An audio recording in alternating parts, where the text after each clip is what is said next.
মালদারের মুখের দুই কোণা ধরে দংশন করতে থাকবে আর বলবে আনা মালুকা আনা কানজুকা, আমি তোমার গচ্ছিত মাল, আমি তোমার সেই অর্থ সম্পদ যা তুমি গুছিয়ে রেখেছিলে। কিয়ামতের দিনে বখিল মানুষদের গলায়, যারা যাকাত দেয়নি তাদের গলায় অর্থ সম্পদ বিষাক্ত সাপ করে ঝুলিয়ে দেওয়া।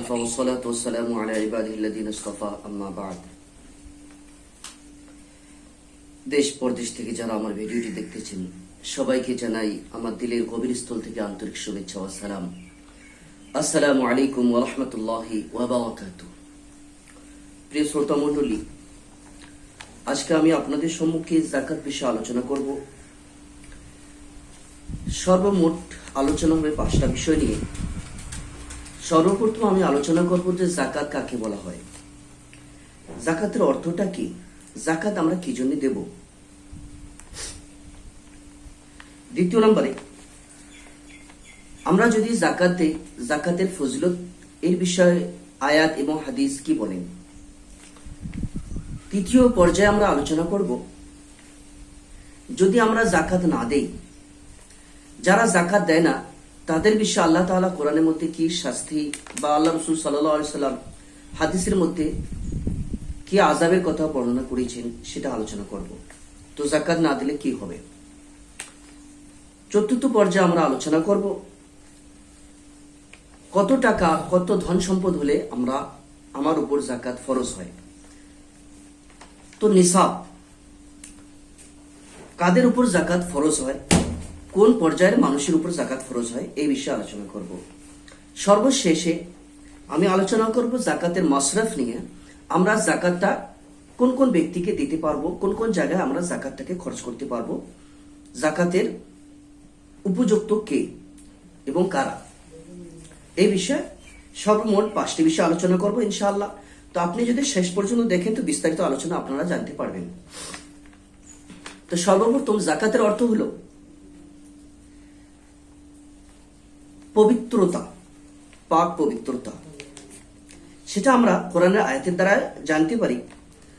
আল্লাহ তাআলা রাসূল সাল্লাল্লাহু আলাইহি সাল্লামকে বলেছেন সূরা তাওবা আয়াত নম্বর 103 এর মধ্যে বলেছেন, খুয মিন আমওয়ালিহিম সাদাকাতান তুতাহহিরুহুম ওয়া তুযাক্কিহিম বিহা। তুমি মুসলমান, যারা মুসলমানের মালদার রয়েছে তাদের মাল থেকে কিছু সদকা নেও। সদকা নেবেন কি জন্য? তুতাহহিরুহুম, তাদেরকে পবিত্র করার জন্য, ওয়া তুযাক্কিহিম বিহা, আর এই সদকার বিনিময়ে, এই সদকার দ্বারা তাদেরকে পবিত্র করার জন্য। তো সদকা এবং যাকাত, যাক্কা ইউযাক্কি তাজকিয়াতান, বা মানা সাফ সুতরা করা। তো আপনি যদি যাকাত দেন তাহলে আপনার মাল পবিত্র হবে, আপনার মাল পবিত্র হবে, আপনার মন পবিত্র হবে। এক কথায় বলা হয়, কোন মানুষ যদি আমার ফিকার কিতাব পড়ে সেখানে ওই জানোয়ারকে মজবুহা বা যাকাত বলা হবে, যে জানোয়ারটাকে আমরা শরঈ অনুযায়ী যেটাকে আমরা জব করছি সেটাকে যাকাত বলা হয়। অর্থাৎ যে জানোয়ারটাকে পশুটাকে আমরা শরঈ অনুযায়ী পাক পবিত্র করিয়েছি, খাওয়ার জন্য উপযুক্ত হয়েছে, সেটাকে যাকাত বলা হয়। সে জানোয়ারটাকে যাকাত দেওয়া বলা হয়, যাকাত করা বলা হয়, অর্থাৎ জব করা হয়, যাকাতে শরঈ বলে ওটাকে। আচ্ছা, তাহলে যাকাতের অর্থ হলো পবিত্রতা। তো আমরা মাল যদি আমরা যদি মালদার হয়ে থাকি তাহলে মালের 40 ভাগ করি 1 ভাগ দেওয়া যদি দেই আমরা, বাকি যে 39 অংশ রয়েছে মালের, তো 1 ভাগ আল্লাহর রাস্তায় দেওয়ার কারণে বাকি 39 অংশ রয়েছে, সে 1 ভাগে বাকি 39 অংশকে পবিত্র করে দেয় এবং পাক পবিত্র করে দেয়, সাফ সুতরা করে দেয়, বরকতময় করে দেয়। সেটা আমরা এই আয়াতের দ্বারা বুঝে গেলাম, যেটা তওবা আয়াত নাম্বার 103 এর মধ্যে আল্লাহ তাআলা আলোচনা করেছেন যে তুমি মুমিনদের মাল নাও সদকা অনুসারে, তাদেরকে পাক করার জন্য এবং তাদেরকে পবিত্র করার জন্য, তাদেরকে পাক এবং পবিত্র করার জন্য। এখন দ্বিতীয় পর্বে আমি আলোচনা করব যে যাকাতের ফজিলত কি। জাকাত দিলে আমরা কি হব? তো ফজিলত এইটে, নাম্বার 1 যেটা সর্বপূর্বে আমরা আলোচনা করলাম যে খুজমিন আওয়ানিহিম সাদাকাতান তুতাহিরুহুম ওয়া তুযাক্কিহিম বিহা, যে সদকা এবং যাকাত এই জন্য দিতে হবে যে মালকে পবিত্র করার জন্য, নিজকে পবিত্র করার জন্য। 40 অংশ দিয়ে বাকি 39 অংশকে পবিত্র এবং সাফ সুতরা হালাল করার জন্য। দ্বিতীয় নম্বরে আল্লাহ তাআলা সূরা বাকারা আয়াত নম্বর 261 এর মধ্যে আলোচনা করিয়েছেন, মাসালুল লাযিনা ইউনফিকুনা আমওয়ালাহুম ফি সাবিলিল্লাহ কামাসালি হাববাতিন আমবাতাত সাবআ সানাবিল ফি কুল্লি সুমবুলাতিন মিআতু হাব্বা ওয়াল্লাহু ইউদাঈফু লিমান ইয়াশা ওয়াল্লাহু ওয়াসিউন আলিম। এই আয়াতের মধ্যে আল্লাহ তাআলা বিস্তারিত আলোচনা করিয়েছেন, যে ব্যক্তি নিজের মাল আল্লাহর রাস্তায় দান করে, আল্লাহর রাস্তায় দেয়, খরচ করে, তাদের উদাহরণ, তাদের ন্যায় ওই মানুষের ন্যায় যে ব্যক্তি একটি দানা রোপণ করলো, একটি শস্য দানা রোপণ করলো, আর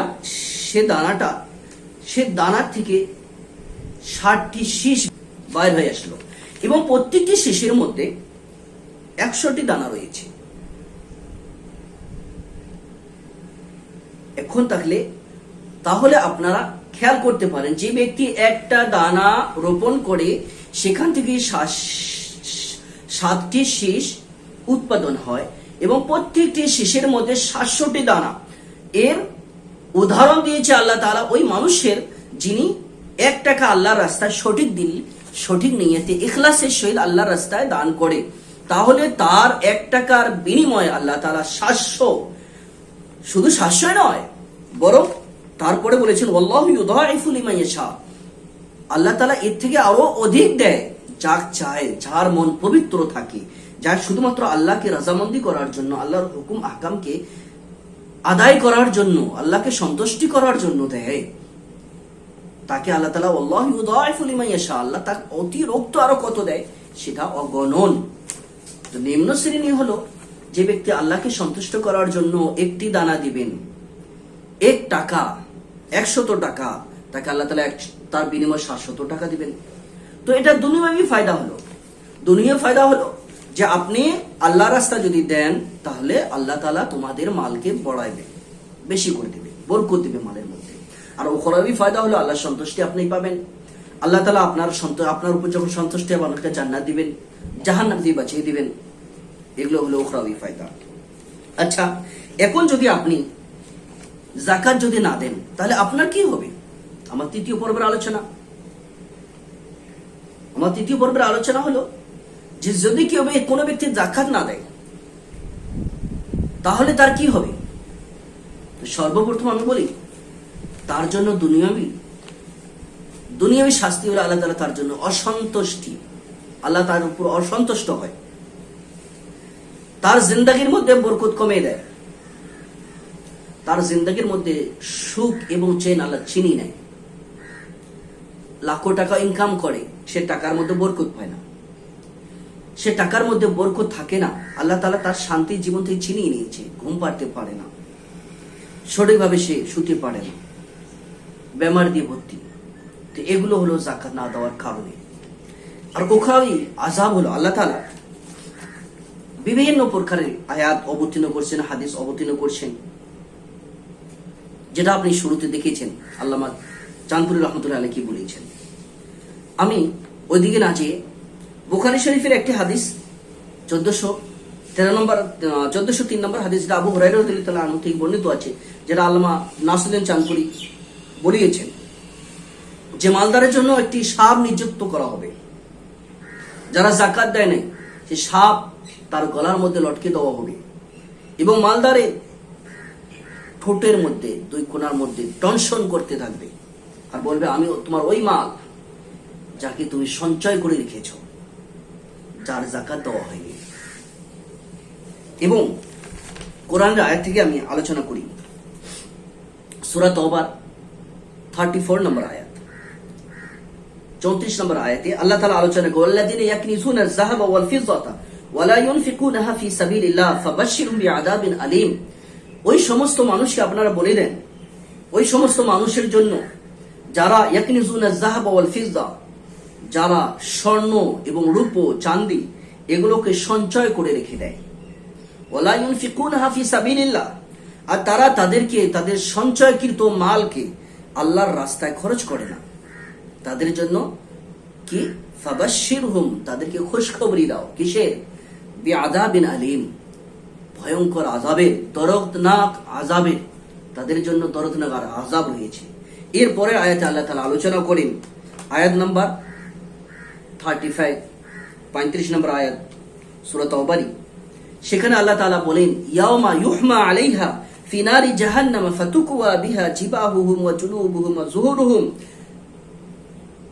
কিয়ামতের দিন, সেদিনকে ইয়াউমা ইউহমা আলাইহা ফি নারি জাহান্নাম, তাদেরকে পাকানো হবে জাহান্নামের আগের মধ্যে, আগুনের মধ্যে।